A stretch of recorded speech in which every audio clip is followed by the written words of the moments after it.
Hi, and welcome to the Arc'teryx Ambassador Fireside Chat. Hopefully, you've all by now had a chance to watch the individual webinars from the guest speakers today.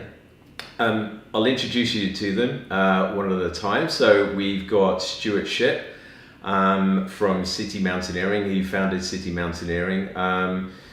Stuart's no stranger to helping countless people realize their dreams and adventures in the mountains and in the wild. We've got Masha Gordon. I don't know, it says accidental alpinist. I think possibly she could probably be classed as a little bit more than an accidental alpinist by now. She's climbed all of the 7 highest peaks, holds a world record for that. I think you recently did Lhotse. And also, I can't remember, there was another, Makalu as well recently as well. So I think accomplished mountaineer would be a better way of describing her now. And then we've got Charlie Smith from Expedition Studios. And Charlie's kind of unique perspective because he's seen both sides of the camera from his work with Expedition Studios, but also he's no stranger from throwing himself into extreme environments on expeditions of his own. If you don't know me, my name's Rob Ferguson. I'm also one of the ambassadors for Arc'teryx. I'm a fellow of the Royal Geographical Society and a photographer, and like the guys that we're going to be chatting to now, I've got this kind of propensity to try and throw myself into situations that sometimes turn out okay, sometimes don't turn out okay, but like all of us, we're used to trying to make ourselves feel comfortable in uncomfortable places. So, hi guys, we're on Zoom at the moment, so I've got the guys sitting just over here on the computer screen. Thanks very much for joining us. How are you getting on? Yeah, no worries at all. So I want to kind of, obviously people have had a chance to listen to your web series, and I'm sure they've got some questions about that, which they can feed into us during the course of this conversation that we could address towards the end or maybe during. My question for you is, what makes you feel uncomfortable?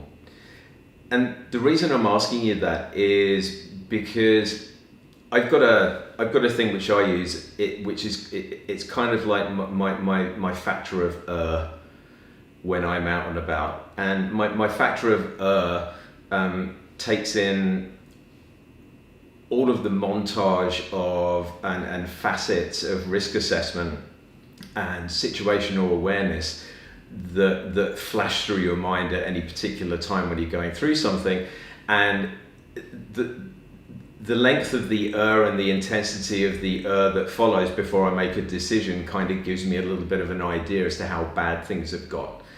And when I started thinking about that, I realized that actually my measure of whether or not of being comfortable in an uncomfortable situation isn't a measure of my comfort. It's a measure of the grade of discomfort that I'm feeling, and my continual assessment of how far on my scale am I going up. So, Stuart, first to you, mate, what makes you uncomfortable? Most uncomfortable I feel is when I'm talking to an audience, if I'm standing in front of a group of people being centre of attention. I think when people think about discomfort, and certainly when this subject pops up, people immediately think of sort of the elements in the mountains and being cold and being wet and being windy. Those things don't make me uncomfortable anymore. They used to, but I've done it for such a long time now that actually I don't feel uncomfortable in those positions. Where I feel least comfortable is being the center of attention. So even when I'm out with a group, and if I start talking to one person of the group and the rest of the group just shut up and start listening to me, immediately I become uncomfortable because they're thinking this wise owl is telling them something that's really useful, but ultimately I'm just talking garbage. So for me, discomfort comes from being that center of attention. I want to help people. I don't want to be the person that's achieving these goals. Does that make sense? Yeah, absolutely. And Charlie, how about you?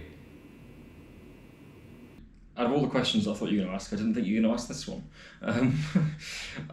What makes me uncomfortable? I think it comes down to how long that discomfort's lasting. So I don't do many short, sharp, nervy mountain climbs or anything that makes me feel uncomfortable for a short amount of time. My kind of discomfort comes from prolonged periods in pretty exposed places.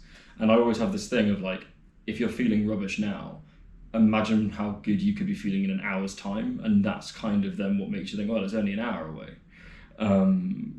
If that's getting in your tent, or even if it's just there's got to be a break in the wind, and that kind of then gets me out of that funk in a sense.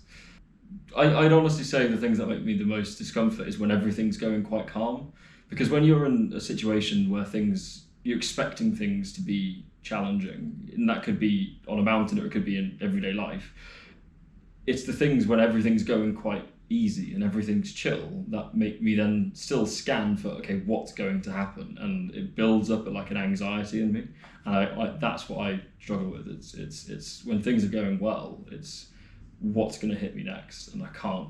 If there's no answer to that, then it's just it's a head. Yeah, it's disconcerting. It's uncomfortable, believe it or not. Yeah. How about you, Masha? Well, for me, it goes probably, so I am a mountaineer, and for me, it is all about group decision making. When you're, let's say, planning a summit push, and summit push is a serious thing, let's say an 8,000 meter mountain, when it's a 4-day affair, so you have to get the fitness right, acclimatization right, and the weather right.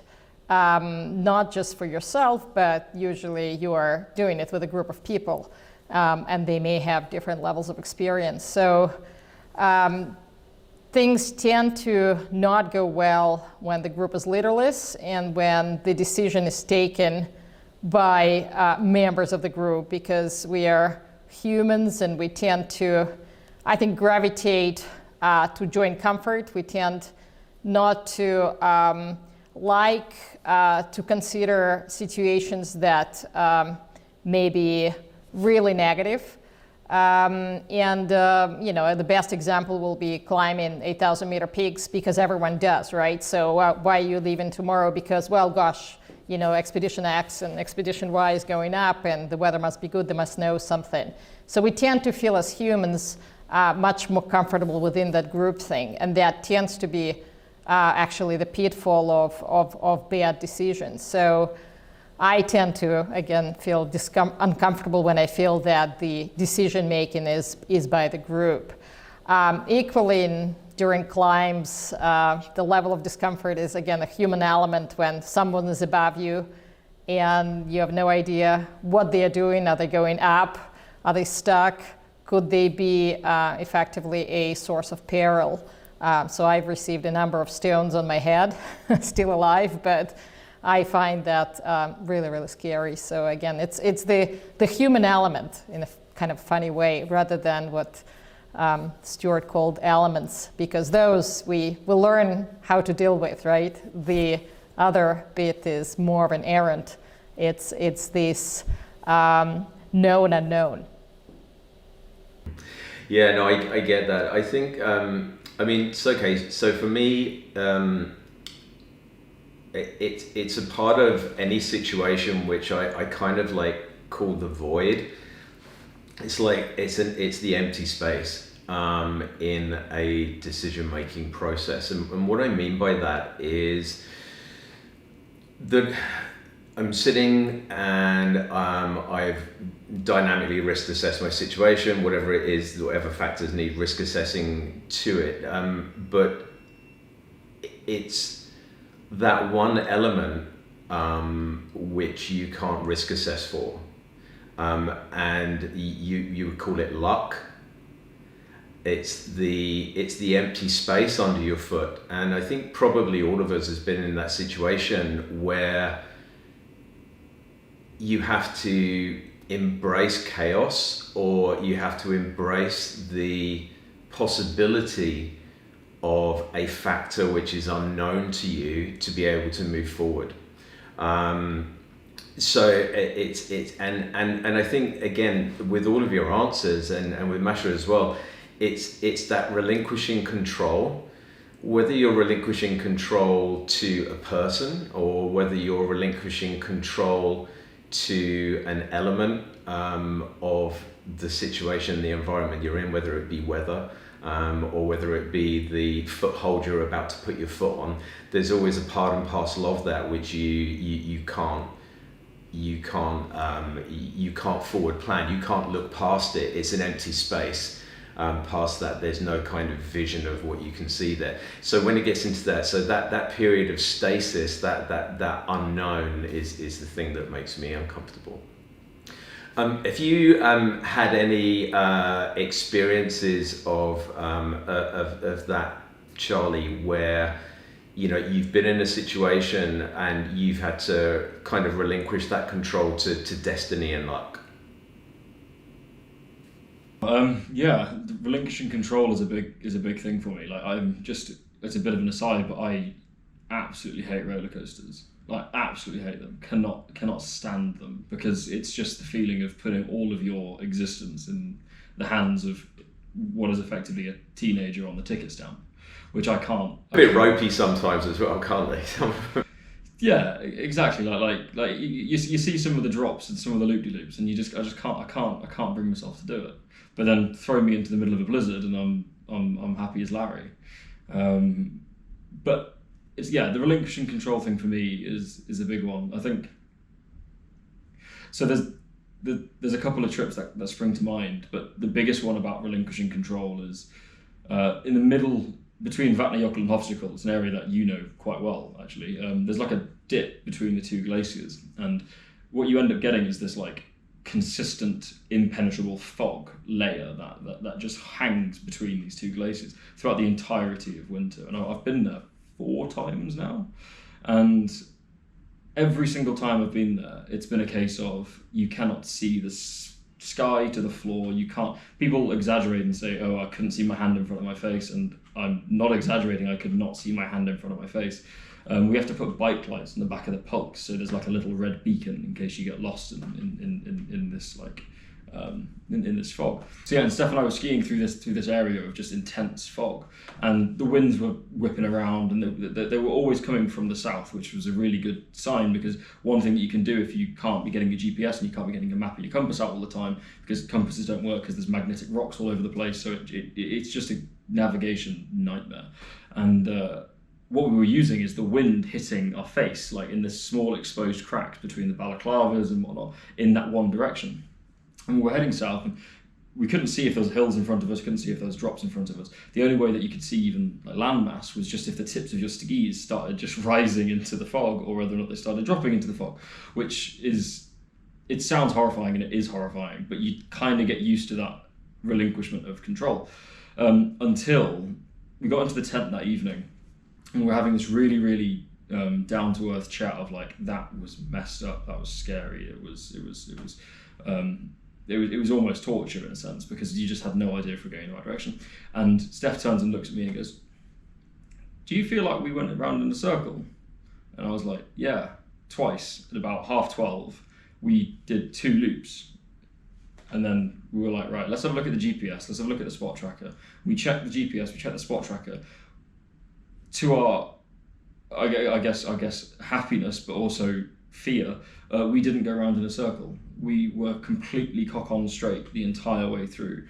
But because the wind had whipped around us wherever we were both in this kind of mutual hallucination that we'd both done this big 100-meter arc circle. And the fact we hadn't briefed each other on it, the fact that it happened later in the tent that evening, it was one of those really down-to-earth moments where you think that is so scary, that we were both convinced that we've managed to do this loop-de-loop effectively. And so those moments definitely pack a good gut punch. Just for the the realization of what could have happened, not what did happen. Like at the end of the day, all we did is we went in a straight line, but who knows what we could have expected. Even I guess there is some sort of sense of safety and security though, in that we knew that there was nothing dangerous in the area.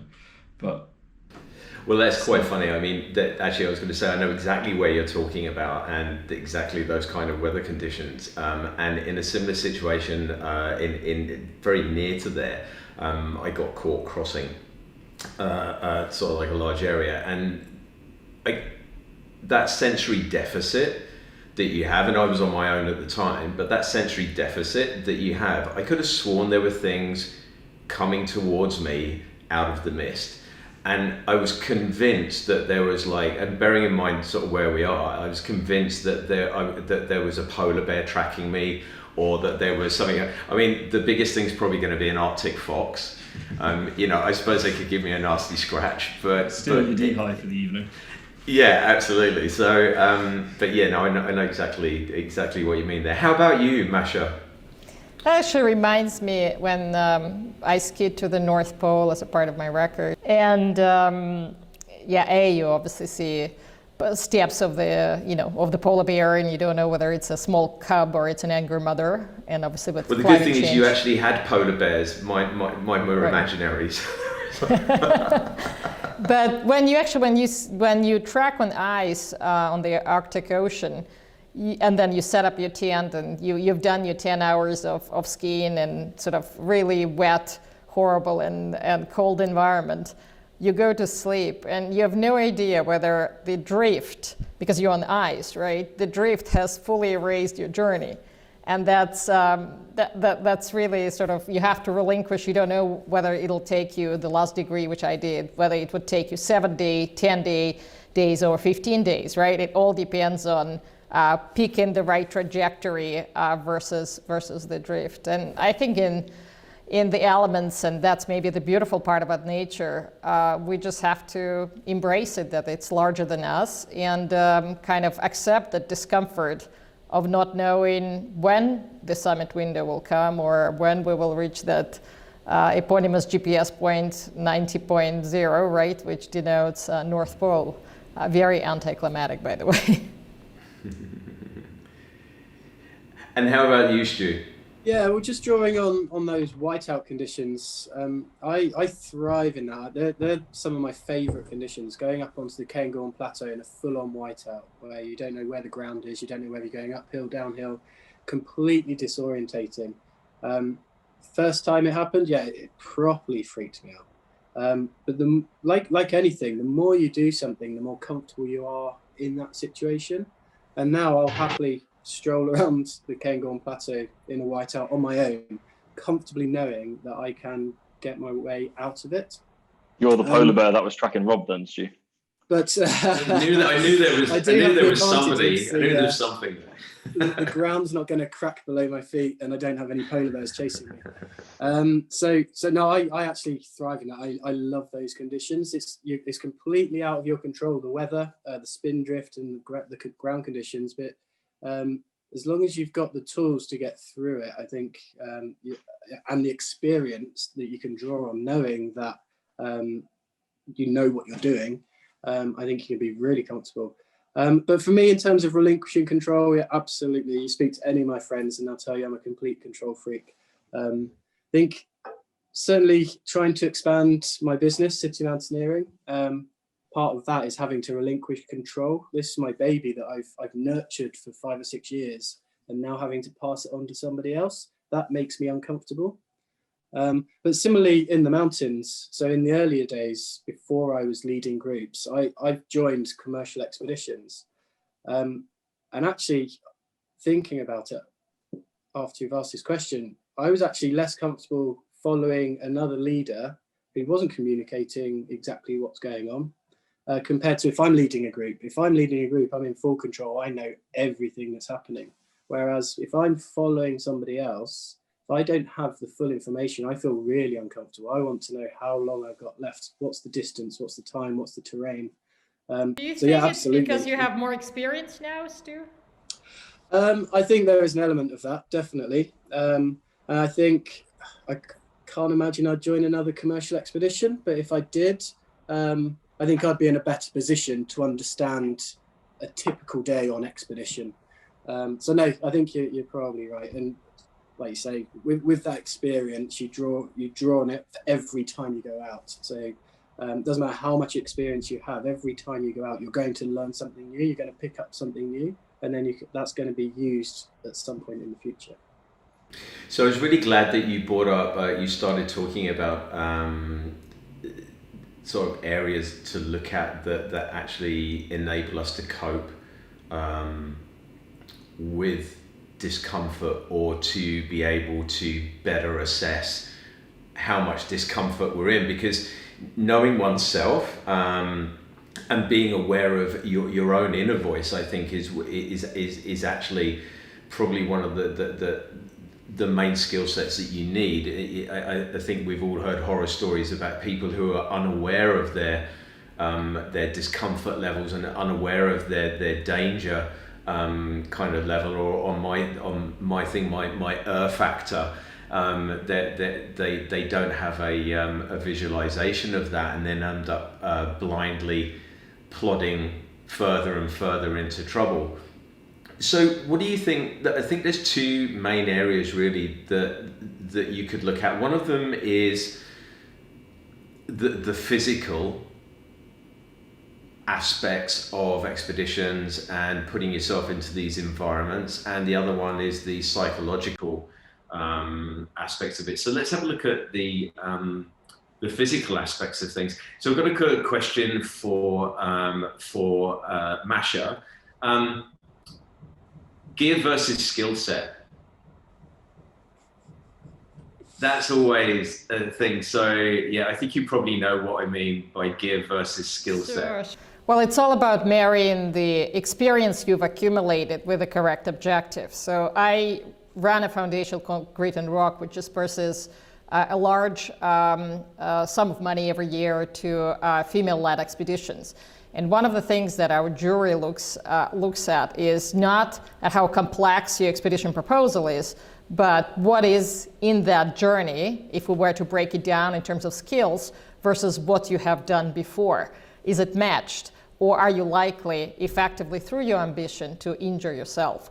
So in terms of the right skill set, it's being able to walk for a long time on an uneven terrain. And you could start by, from hill walking right to going normal routes on a majority of the European 4,000 meter peaks. It's being able to feel very comfortable and able in your crampons, which is what we do in mixed climbing. It's knowing how to self-arrest a fall.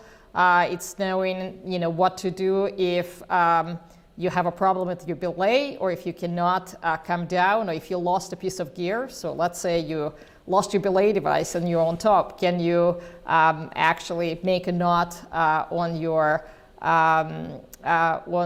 gear, other piece of gear, to be able to safely to come down? So it's that margin of safety relative to your objective. And that comes, it's the proverbial 10,000 hours that we accumulate, and that's what makes us good at something. And that's just being on the hill a lot and being sometimes in troubled or miserable situations. But it's that library that you can reference later on that allows you to cope with unusual circumstances, or with, say, bad weather, advance of bad weather, and needing to come down from difficult terrain or difficult topography fast. So it's all, at the end of the day, it's how high are your survival skills in the elements that are there to sometimes, as one of my expedition leaders in Arctic said, Arctic is there to kill you. And that's probably not an exaggeration, right? When you are trekking on thin ice somewhere where the weather is at minus 40. And yeah, and Stuart, looking at that that ratio of kind of bias, skill set to gear, what are your views on that? I suppose really a good example would be, just to try and kind of like clarify the question, is that I could take, I'm going to show my age now, I could take Paul Weller, and I could give him like an old shoebox with some elastic bands around it.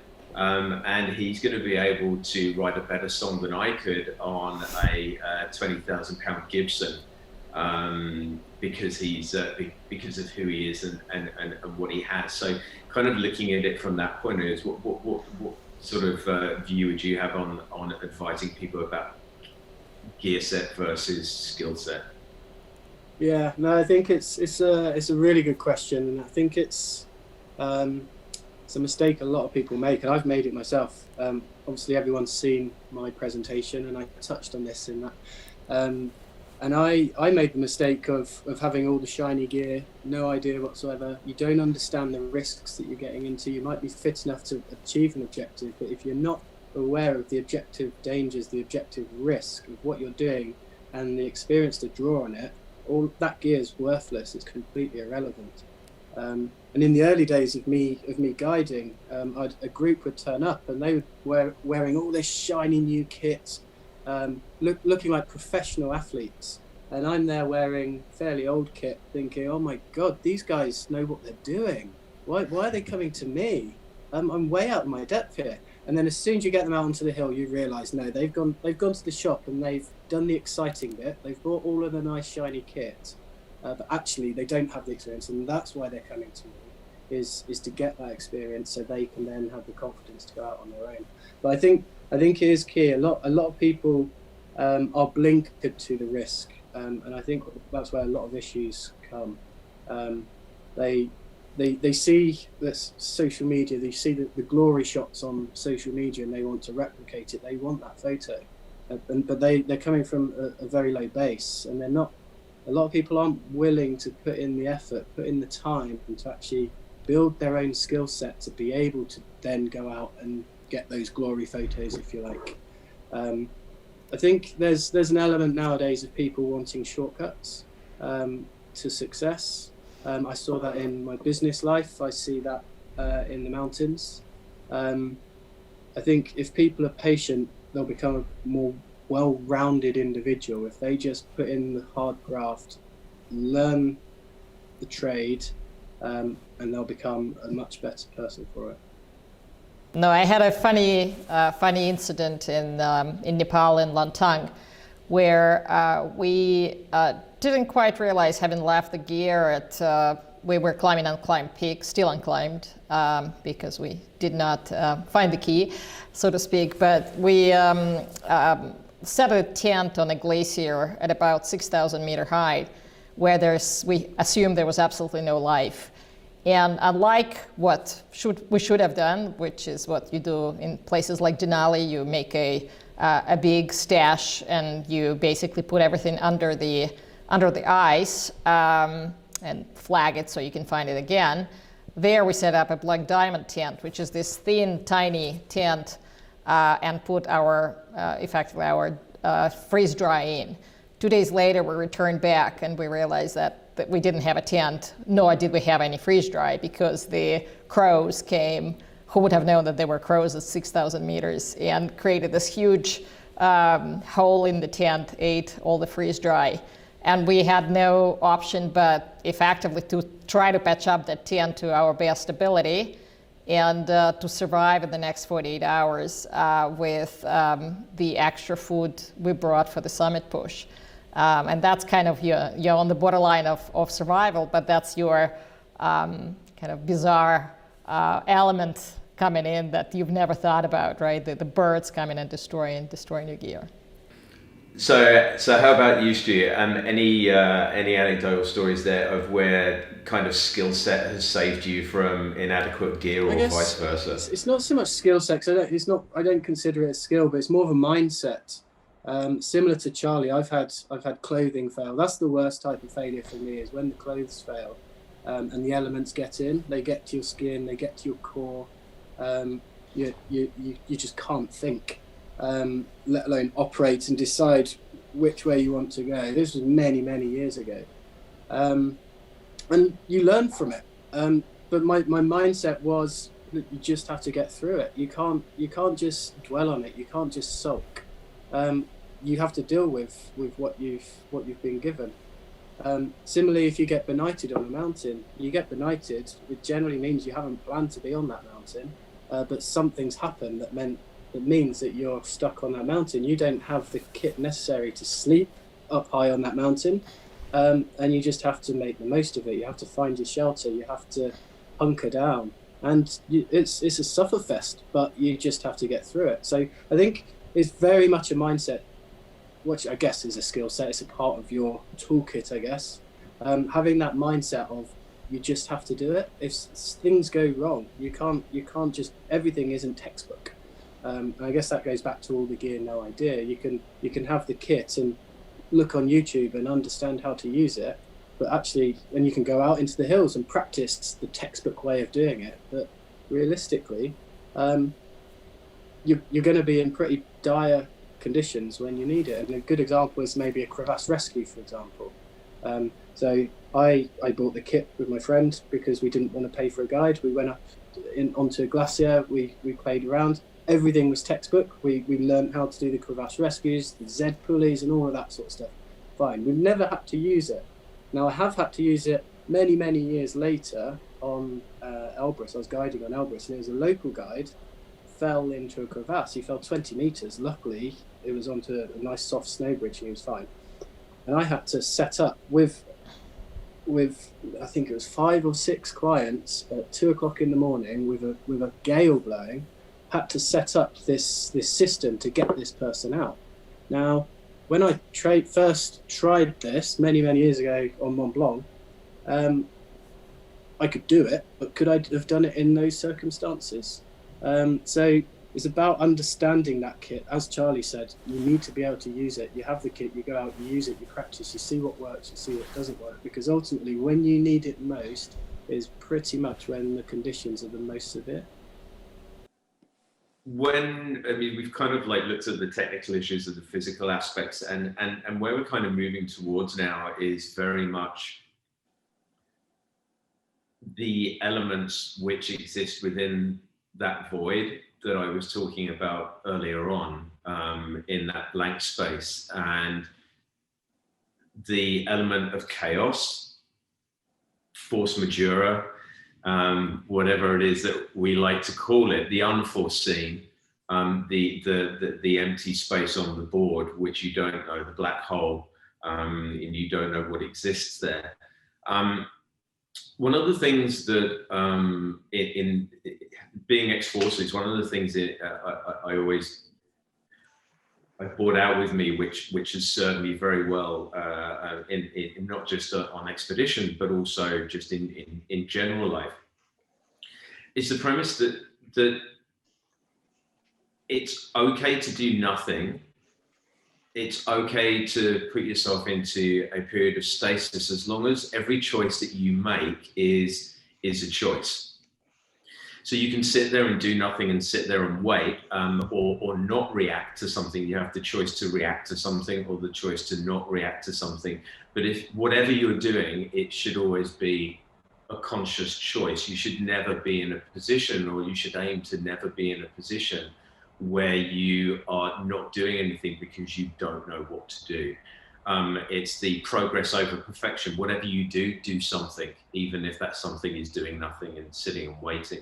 And I can't remember where it is, but there was a quote from somebody who said that a lot of people that get into trouble in a survival situation, or they get into trouble in a difficult situation, it's through shame. It's through the realization that they are now out of their depth, that they don't know what to do. And it's when you turn inwards and you start looking at what's going on inwardly and ignoring about what's going on outwardly in the environment around you. So we're starting then to look at like, how do I control myself? Because it's all very well and good sort of relinquishing control to a group leader. Having control of everything yourself, but one of the main things and one of the main keys to being comfortable in any uncomfortable situation is your ability or your control over you. So, Masha, how do we start to look at, how do you start to look at things when stuff goes wrong? And it doesn't have to be extreme wrong. I don't mean, someone's fallen off, someone's fallen in a crevasse, or like you've got a storm front moving in, but just that general thing is that things are not going, because nothing just falls on your head. So things never go well. They can go wrong straight away, but invariably what happens is that it's a gradual process that we see steps of things going wrong. When you first start to realize things like that, what do you do internally? How do you cope with that internally and prep yourself for what may or may not eventually happen? Sure. So I think we kind of maybe referencing a little bit your prior thoughts. We tend to be most uncomfortable when we feel that we're an outlier, right? So using the same reaction, kind of that you shouldn't be, the window is too small and too short, right? And that everyone is going, but you shouldn't.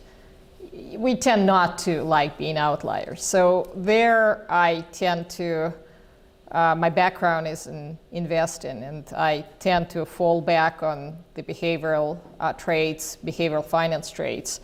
And there I reason as to what was my initial decision of doing X, Y, and Z, and why now am I changing my mind? Am I changing my mind because I feel uncomfortable being that outlier? Or my group is feeling uncomfortable being that outlier? Or am I changing my mind because the objective factors around have changed? And there we have to be very aware that we tend to have cognitive biases, right? We tend to filter in information that is helpful for the outcome that we want to see. So we want to see good weather, right, in the summit push. So we ignore the wind and we overemphasize the sunny spells. And I think kind of trying to be as rational as you think, and going back to that basis. Why was I thinking before? We set the rules of decision making. We said we will do X. Why are we doing now Y? And those type of conversations, which are fact-based and unemotional, they help to reason, and I think they help to improve your decision making. And again, remembering that you are human and you're very, very sensitive to, kind of falling into the emotional, the emotional part of your brain is very likely to take over. And kind of telling myself, like what you said before, that doing nothing on the hill is okay. So in expedition, actually, particularly in high altitude, you spend many days doing nothing. And you have to learn, that's actually a big skill, to do nothing, i.e. not to worry, not to drive yourself crazy, not to overexert yourself and run up and down. You need to kind of understand that just sitting above at high altitude primes your body for great performance by letting you grow the red blood cells, and kind of having that Zen sort of mind, which took me a while to acquire because I came from a very, very different world. Kind of doing nothing is great. That's you're doing something. You're not making a mistake. That's great. How about you, Stu? Okay, yeah, I agree entirely with everything Masha just said. I think it's really important to take that downtime. Certainly when you go to the higher altitudes, as Masha said, there is a lot of downtime, and it's something that I struggle with most. It's when I'm my least comfortable on big expeditions, is knowing what to do. I think if the weather's good and it's a rest day, then you go out and explore. If you're staying where you are because of bad weather, then there's nowhere you can go, and you're essentially just stuck. And there's one time I was in the Hunku Valley, sort of in the Himalayas, and I had to get a helicopter rescue for one of the group for altitude sickness. So I sent the rest of the group on, and 15 minutes after this person came down with sickness, a storm came through, and it stayed for 2 days. So I had to descend with this person and sit in a hut, in a shepherd's hut. The Hunku Valley is just shepherds. You don't see any Westerner. There's no English spoken. And I just had to hunker down for 2 days with this sick person, having to look after this guy, staying in constant connection with the rescue party for the helicopter to come in and take this guy out. And I went crazy. You see, what's the Tom Hanks film, On the Island? I had to get my own football. And I was going out building snowmen, and they were my friends on the mountain, because I literally couldn't do anything. And you stir crazy. It's what I really struggle with.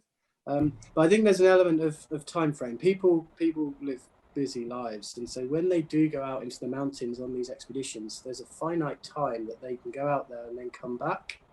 And I think that dictates a lot of decision making. Sometimes the wrong decisions are made because it's now or never type kind of approach. Now, smaller expeditions, say Kilimanjaro, there's no contingency, so you're going or you're not summiting at all. Whereas for the bigger mountains, there's a lot of contingency built into the itinerary. So you're enabled to just take that step back. If the weather's not right on this day, let's just chill out here for a bit.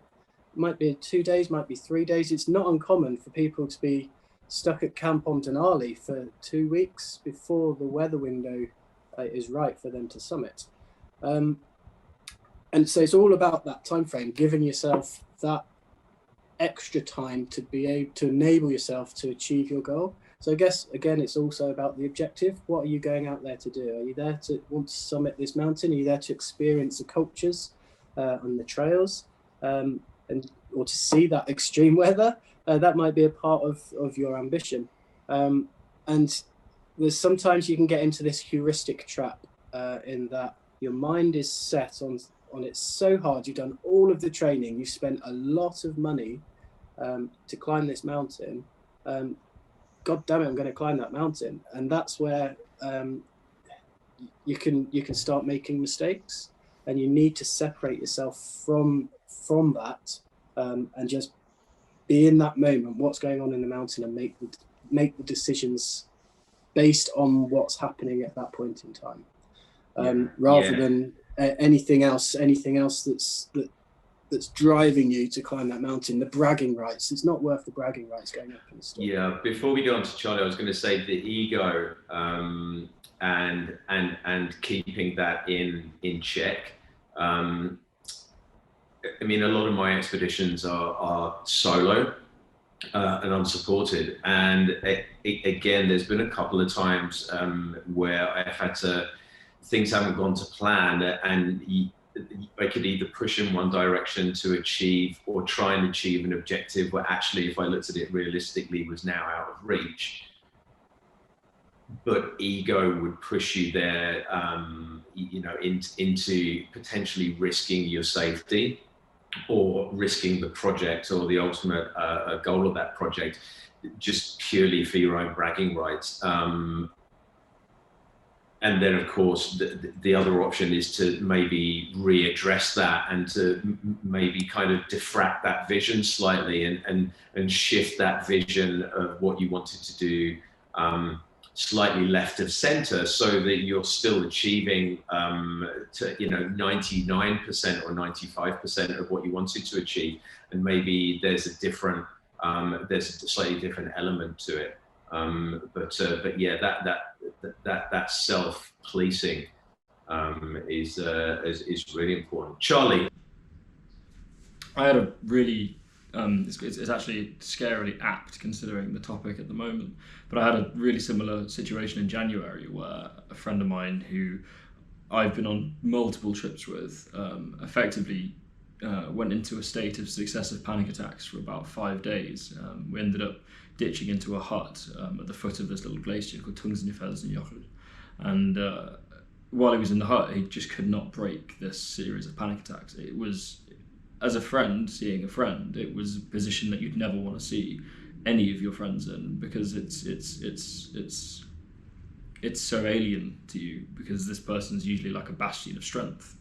And it's a kind of an aside, but the way that I actually managed to calm him down was by skiing halfway up the glacier each day, downloading some stuff on Netflix, going back down again to the hut and just letting him watch Top Gear and stuff, just because it was a sense of normality, and there was no way we were getting out any other way than fixing up and looking sharp. But the question then was whether or not I carry on solo to finish off the trip. And the one thing that kind of brought me back to logic was, you've always got next year. Which it sounds daft, but if you set off and get hit by a storm as a one person on a trip that's designed for two, then the tent is a bigger tent than what's meant for a one person tent. It needs two people to set it up. There's an issue that if a storm hits and the tent breaks, you're then alone in a storm. And so there are definite questions, but that doesn't mean that it doesn't creep into everyone's head of, but if I just tried it and it just went well, it might just work. And it was just the one answer to that entire 3 days was, you've always got next year. And I think that the reality is that you need to make sure you always do have next year, and so every decision you make has to point to that, because otherwise you don't. It's as simple as that, really.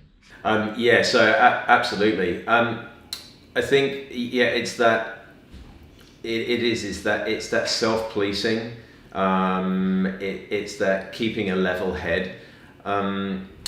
So how do we push that envelope? Because, and I think you probably mentioned it previously, but also in your web series, is that to be able to become more familiar with an environment, to be able to become comfortable in an uncomfortable environment, comes down to experiential learning.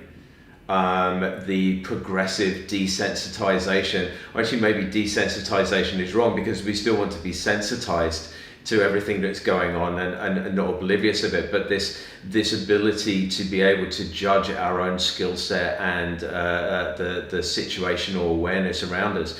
And one of the big reasons, one of the biggest ways of doing that, I think, outside of the ownership that you take for your gear and equipment and yourself and everything, is mentorship, and basically using other people's experiences within a safe environment to be able to push your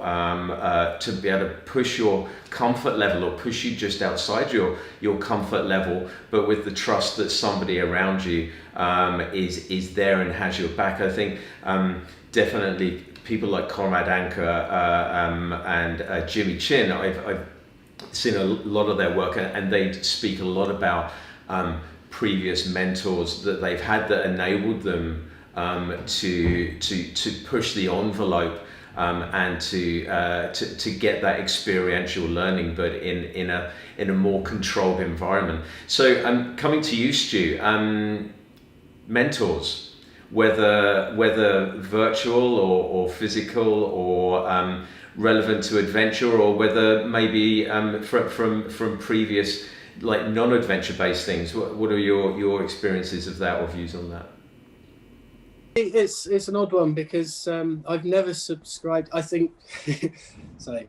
For me, I've never subscribed to the mentor model. I think it works for lots and lots of people, but I've always forged my own path. Now I could get inspiration from people, but I've never drawn on a mentor, and that was the same in my professional life in finance. It was me just winging it, if you like, and just making my own path, making my own mistakes, and then learning from those, and then taking whatever path is deemed necessary. When it comes to mountaineering, it's the same. I've never really had idols. I was quite late into the mountaineering game. It wasn't until I went to university, and it was actually my university friends who they were from mountainous areas, the Peak District, the Lake District in Scotland. It was them that introduced me. So I guess from a mentor point of view, I guess it was going on crazy adventures with my friends. And again, it comes back to that heuristic trap. I trusted them because they had way more knowledge than I did. Turned out that the decisions that they were making was chaotic, as you do in your teens and your early 20s. And so some of the things we did were just stupid. And if I would never do it again now, knowing what I know now, But back then it was my I guess my mentors were my friends, just taking me out on adventures, doing stupid things and luckily surviving them and then learning from it. So in terms of a specific person, I've never really had that sort of mentor. I sort of forge my own path and make my own mistakes, and then rein it right in now when I'm out with groups. So I still push my boundaries now when I'm out on my own, or with friends. But when I'm guiding, I'm way within my comfort zone. It's that team trusting, isn't it, Stu? That's the thing. Yeah, absolutely. I think definitely that before we go on to Masha, I think that the definition of a mentor, I think is really important, that it doesn't have to be somebody who's standing there showing you how to tie a knot. I think one thing that I found is that mentors come in all shapes and sizes. And I give you an example. My daughter, Elodie, I would in a lot of ways that she has acted as a mentor to me, in that it's somebody that you look at a behavior pattern and recognize something that you can learn from. And I don't think that person always has to be somebody who's in a senior position to you. And I think you're absolutely right, Stu, is that and I think with Charlie is that you can actually, mentors can be friends, and they may not be overtly fulfilling the role of a mentor in the technical sense, but it's somebody there who's supporting your actions and giving you the confidence to be able to take that extra step in a direction that you're going into. How about you, Masha? I mean, your experience of mentors, is there anyone in particular, or how do you feel about that? Sure. Well, I live part of the year in Chamonix, and I'm very lucky to be surrounded by amazing climbers, amazing mountaineers, Himalayas. Ironically, majority of my mentors probably younger than me, but have climbed since very early age and have accumulated that number of experiences, and having a strong bond with someone like Elias Millerieux, who has a Golden Ice Expellador, who is actually only 34 years old, with whom I climb a lot, and having at times his pushback that say the route I could pick is too ambitious and I should slow down and enhance my skill level. In alpinism we have ice, we have mixed, we have rock, we have high altitude, right?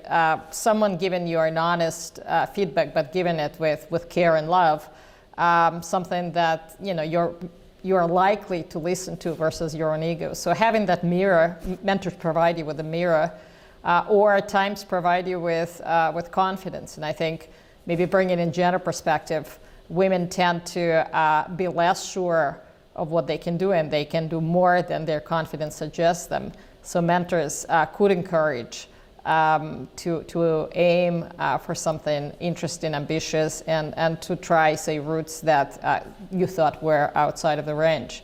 That said, again, I almost always climb with people who are stronger climbers than me. Part of it is, as you may have heard in my webinar, I started climbing quite late. I did not start climbing like my son did at the age of 3. As a result, you have a lot of catch up to do, and part of it is surrounding yourself with experience, because experience is probably that most valuable gear you could have, right? It's much more valuable than gear. So one of the other things that one of the sort of like, not serious, but one of the more final or worst case scenarios which stop people pushing themselves outside of their boundaries or pushing the envelope is fear of failure. So I think a couple of questions really. I'll start with yourself, Charlie, because we've just finished chatting anyway. One, do you believe in failure? And two, how do you cope with I'm going to kind of answer how I feel about failure, because I don't believe in failure. But like, basically, is that how do you personally cope with an unsatisfactory outcome, or the prospect of that? What lessons have you? So I'm in two minds here, and this is significantly more honest an answer than I'd usually give. Outwardly, I think that failure is a stepping stone to success. You can definitely build upon failure to make the right decisions later down the line. But personally, you set yourself a goal, you want to achieve the goal. If you don't achieve the goal, regardless of the impact of the failure, it's a failure internally. If I say, how do you deal with that? How do you cope with that? What do you feel that does to a person? Honestly, the only thing that makes the only thing that makes me feel like I haven't failed is if there's still progress. So it's not a case of saying, you know what, let's can it, I'm done. I don't think I've ever done that, and I don't think I would say, you know what, that's it, done. I have to see it as another step in the right direction. I have to see it as progress towards something, because internally we're all pushing a buck somewhere. We're all trying to achieve something, and you can turn that failure into the stepping stone to success. And to me, that's the way that I have to cope with it, is by saying, you know what, that hasn't worked, fine. I've just found another way that doesn't work. Let's try something else. But it doesn't mean it's not a failure. It just means that failure, you're not letting it get to you, which is also a big part of progress, I think, of not just feeling down and out and washed out. It's taking that failure and using it forward is my take on it, at least. Yeah, absolutely. And I think that kind of echoes what we were saying about that also looking at the ego and keeping that in check, and looking at how can I change this? How can I adapt this, or maybe move the goalpost so that it changes it from an unsatisfactory outcome into something else. So what about you, Stuart? And also I think specifically with you, Stu, as well, is from a personal point of view, about how you deal with that emotion, or how you feel about that, but also because of guiding other people and the countless amounts of people that you've taken, probably in some cases unsuccessfully and successfully, into adventurous environments. How also that your observations of how other people dealt with it, and how maybe you've helped them cope with that, and from your experiences and your advice. Yeah, I think firstly, to answer that first question, do I believe in failure? Yes, absolutely. I think if you set yourself an objective and that objective isn't reached, then ultimately that objective has failed. So bring that into the mountains. If your objective is to reach the summit of a particular mountain, you don't get there, I think you failed.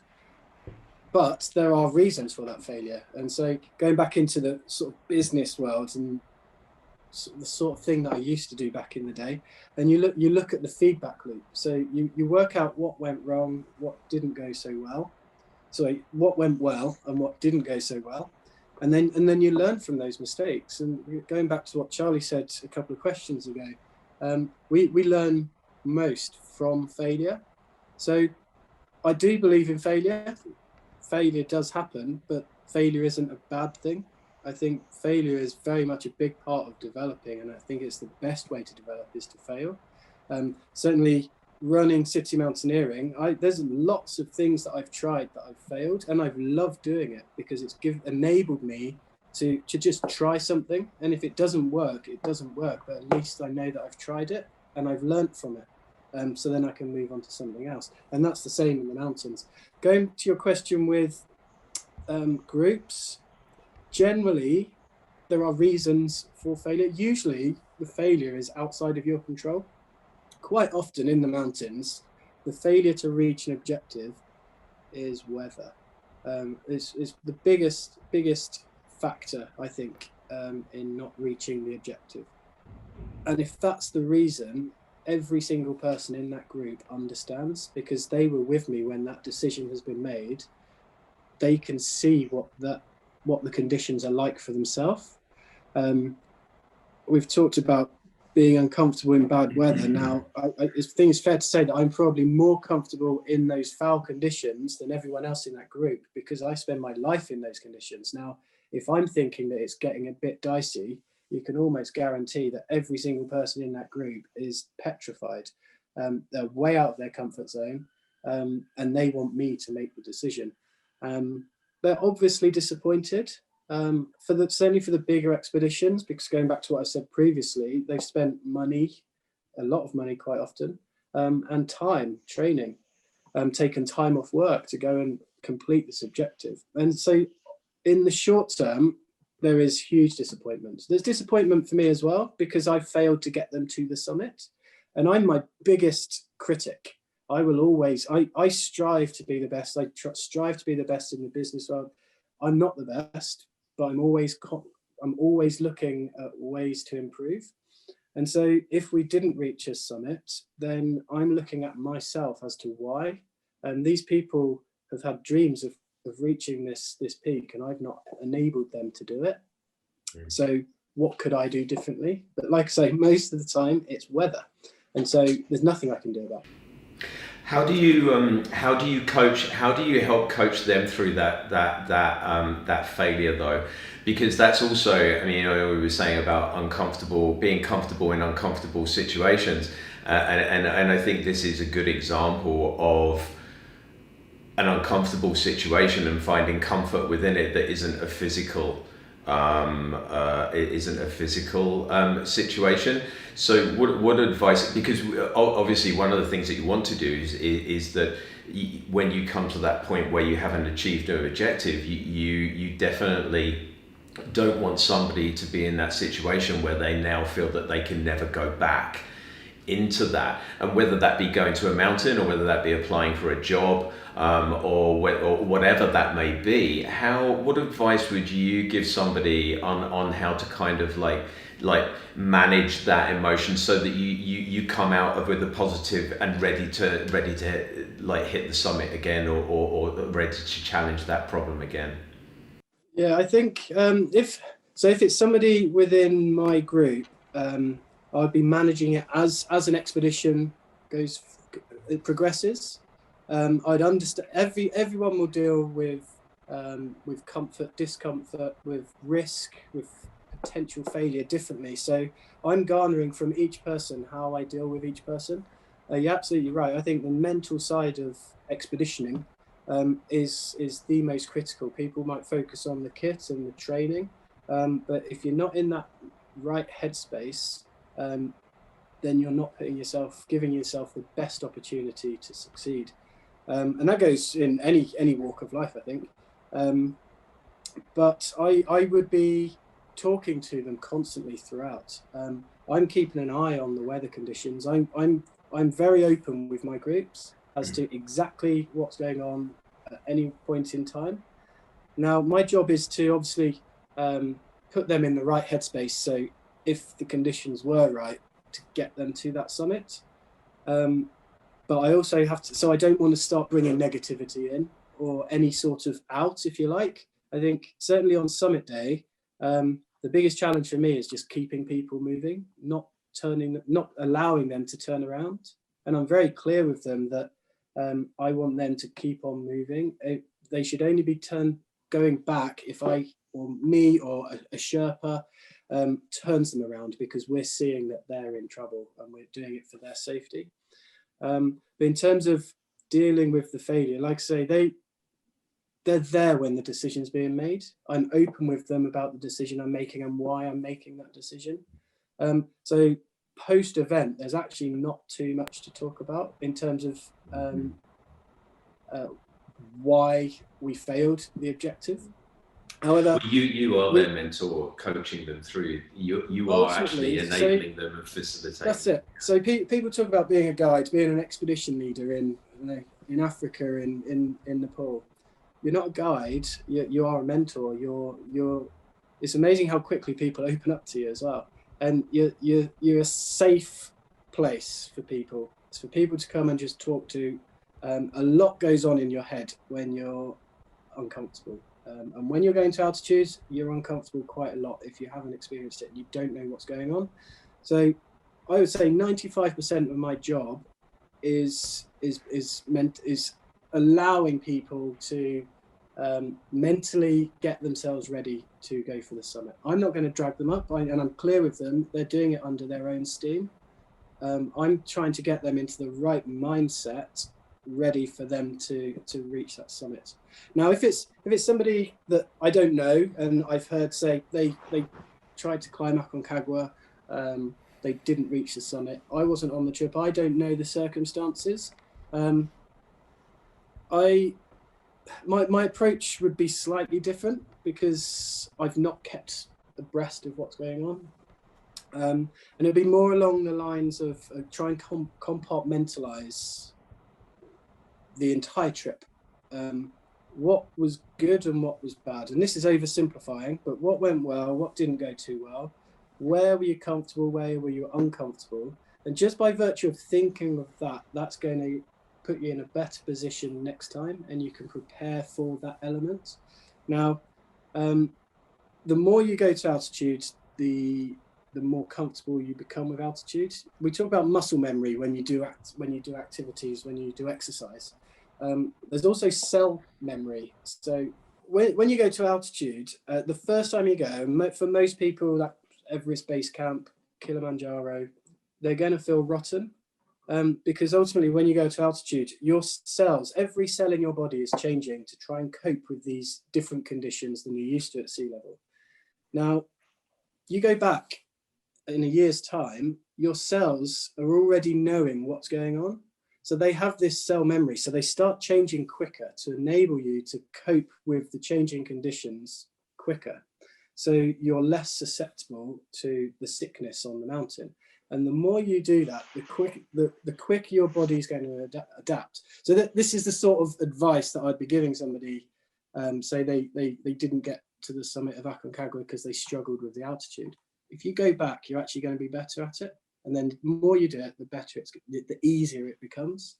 When it comes to the weather, well, there's nothing we can do. And so it's the reassurance that what they did was right. Sometimes it's not. Sometimes people do no training whatsoever and expect to climb peaks in the Himalayas, and that happens a lot. And I'm honest with them. I say, look, you didn't get to the top because you didn't do any training. You didn't eat any food on the mountain. There's so many factors, but there's no one answer. It's very much understanding what that individual experienced, and then compartmentalizing it into good things, bad things, and how to improve for the future. Masha, same really to you. So from a personal point of view, how do you kind of rationalize and get back in the ring, as it were, after, and keep that momentum up after like an unsatisfactory outcome on a trip, and keep yourself mentally on top of your game? And also, I think as well, what experiences have you had of maybe viewing somebody on expedition on one of the summit pushes where possibly it's gone wrong, and because also it's an example of what not to do. Sure. So when I started going on expeditions, and I've done now over 30 expeditions, I went on commercial expeditions, and their success factor is very high. Because typically you're very well supported. You climb Himalayan style, so you use fixed ropes, you use Sherpa, you use oxygen on 1,000-meter peaks. As soon as you let those rail guards down, you get in a whole different realm. So my last 5 expeditions did not end with a summit, and I do not think that that's a failure.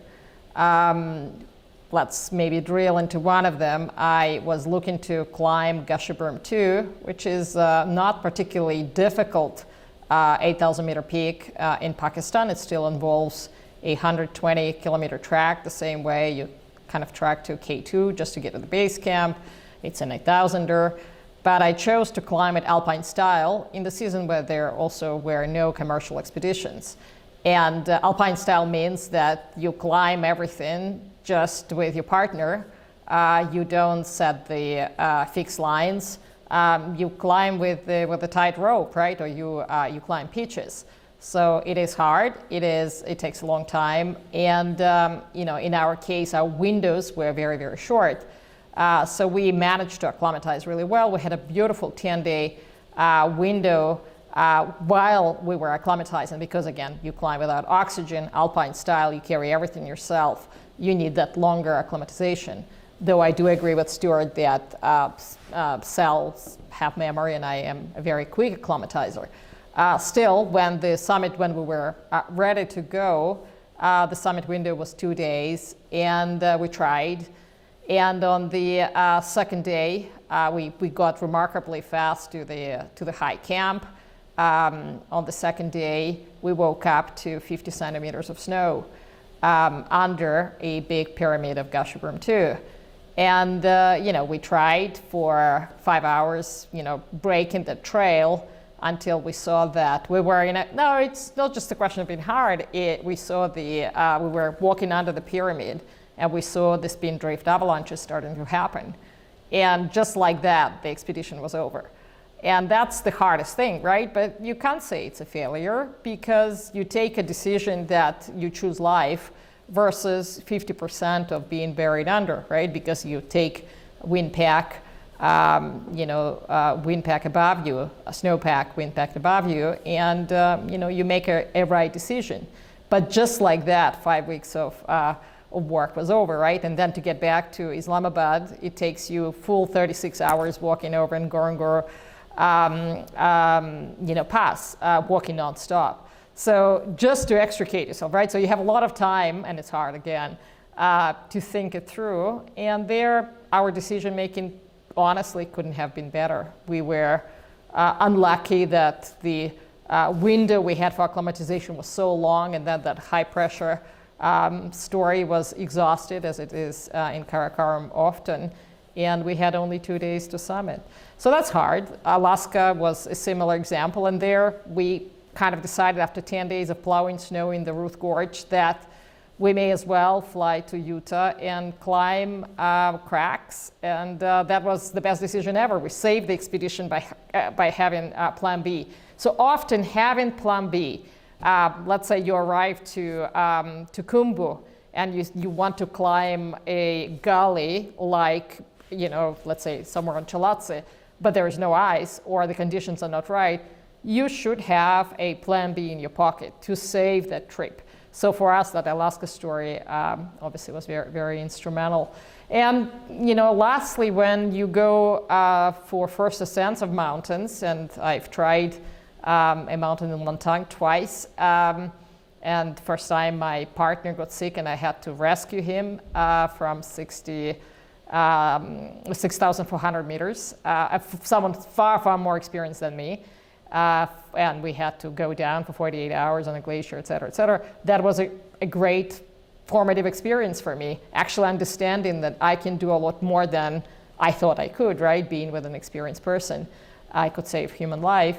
But again, when you are dealing with first ascents, you don't know where the crux is, right? You don't know whether it's the gully or you imagine maybe it's a rock band, but it turns out to be something else because you don't know topography very well. So I think you can rationalize, not in a defeatist way, but kind of, tell yourself that now you're doing harder stuff. And that's I think on anything that is non-commercial, the likelihood of success is less than 50%. And that's very difficult to accept, right? Because you take time off and you fund yourself and you have a public face.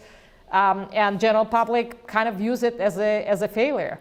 But deep down, you just have to be stronger and say, well, I learned, I had an amazing time. I strengthened my friendship. The friendship has survived. That's an outcome as well. And you just have to carry on. So that's kind of what it is. Yeah, so I totally agree, and I think again it's come full circle back into this this ability to flex, this ability to be able to look past an objective and to be able to see other potential opportunities and outcomes.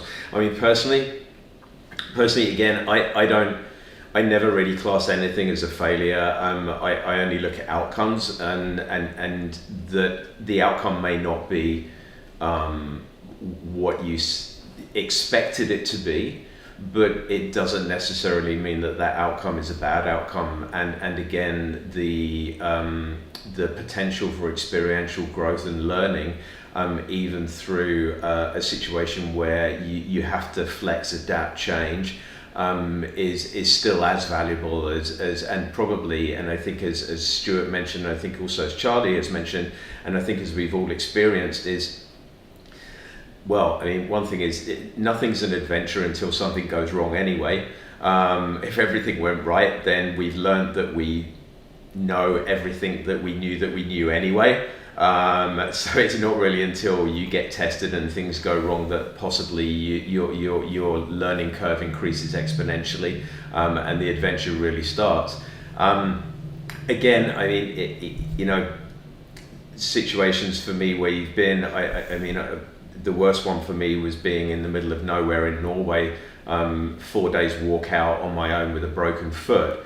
And that's and the only way that I could have got somebody in is actually by calling in search and rescue if I'd needed to get out, and I actually pushed myself to the limit where I in that situation I actually pushed myself over my my comfort zone, and I only just managed to be able to walk out into a place of safety. And I think if I'd probably left it any longer, I probably would have had to have called somebody out to come and get me, which is and I think that for me was probably one of the biggest learning curves, and that period of the injury to getting out the other side was probably one of the steepest learning curves I've had, both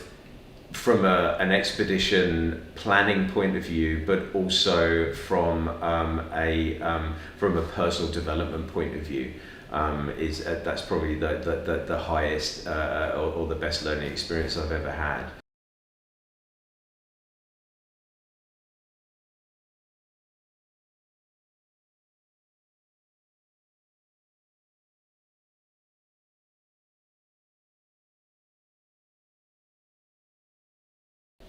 Sure, layering. That's kind of for clothing. I would have my, and I'm wearing it proudly today, Atham hoodie from Arc'teryx. I love that as a mid layer.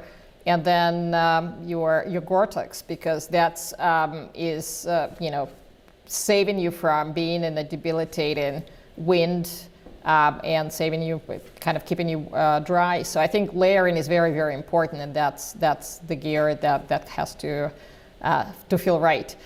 The other important quality of gear for me as an alpinist who carries everything herself is lightness. So I would always go for minimalist gear to be light and not to lose energy carrying up a bunch of stuff that is going to cause me loss of calories that I have to ultimately bring up as well.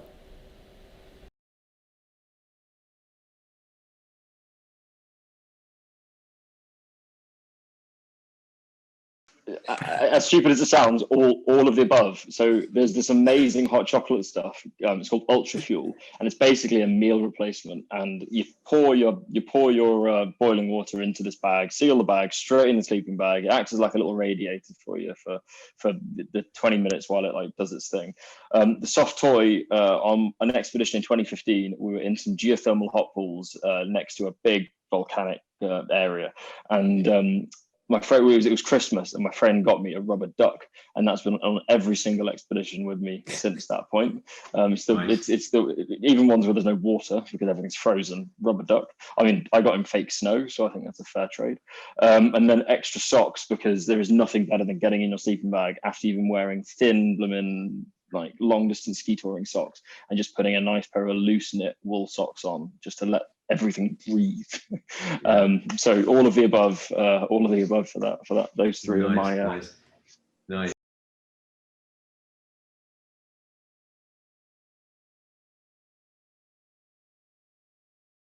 I touched on this in my presentation. It was actually the Peak District. So I've experienced extreme cold, -40 in Alaska and Canada, extreme wind in the Andes. But the coldest, the most uncomfortable I've ever been was actually on the Kinder Plateau in the Peak District. It was windy, it was heavy rain, it was about 3 or 4 degrees. And my kit just wasn't up to it. It was a long time ago and I got drenched. And by the end of the day, I was close to hypothermic. It was awful. But yeah, that can blow up there as well. Sorry? That can blow up there as well. It can really blow. I mean, there's a waterfall down there, Kinder Scout, which basically I've got pictures of it going up. Yeah, Kinder Downfall. Yeah.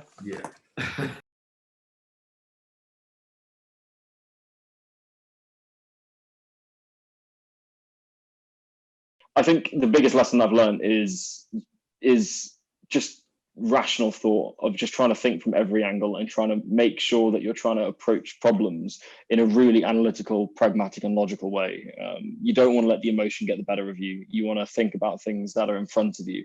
And for me as a designer, being able to rationalize from different points of view is a really, really key aspect of that. And that's something that's pulled straight from the expedition lifestyle. It's just thinking from all angles.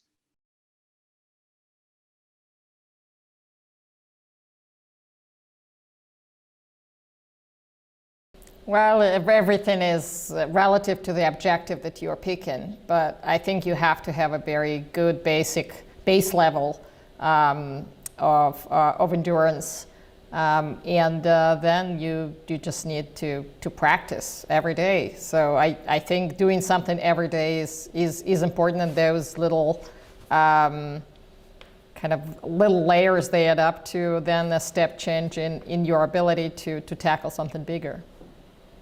Yeah, I'll just excuse me. I'll just add to that. I completely agree. I think there's no such thing as overtraining for an objective. The more you train, the better position you're going to be in when you're going for the objective.